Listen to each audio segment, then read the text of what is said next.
Hamjambo, jina langu ni Jacinta. Karibuni katika somo la leo. In today's lesson, I'm going to teach you how to say what in Swahili and also how to use the same word in sentences. Nini is the word used when you want to say what. Nini. Normally, it is a question word. Examples in sentences. Moja, 1. Unafanya nini? Unafanya nini? What are you doing? Unafanya nini? What are you doing? Pili, 2. Unakula nini? Unakula nini? What are you eating? 3. Anataka nini? Anataka nini? What does he or she want? 4. Unapenda kufanya nini? Unapenda kufanya nini? What do you like doing?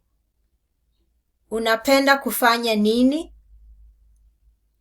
5. Unapenda kula nini? Unapenda kula nini? What do you like eating? Unapenda kula nini? 6. Unapanga kufanya nini leo? Unapanga kufanya nini leo?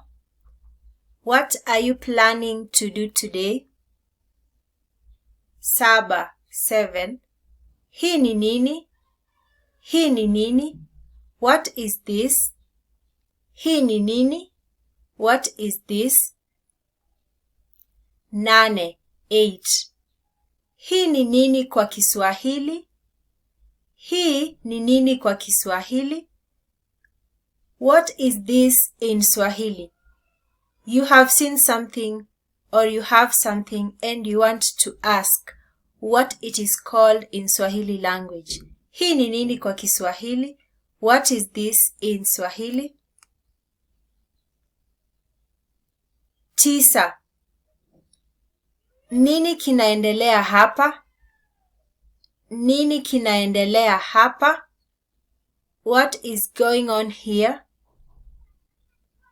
10.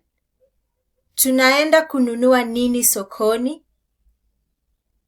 Tunaenda kununua nini sokoni? What are we going to buy at the market? Tunaenda kununua nini sokoni? What are we going to buy at the market?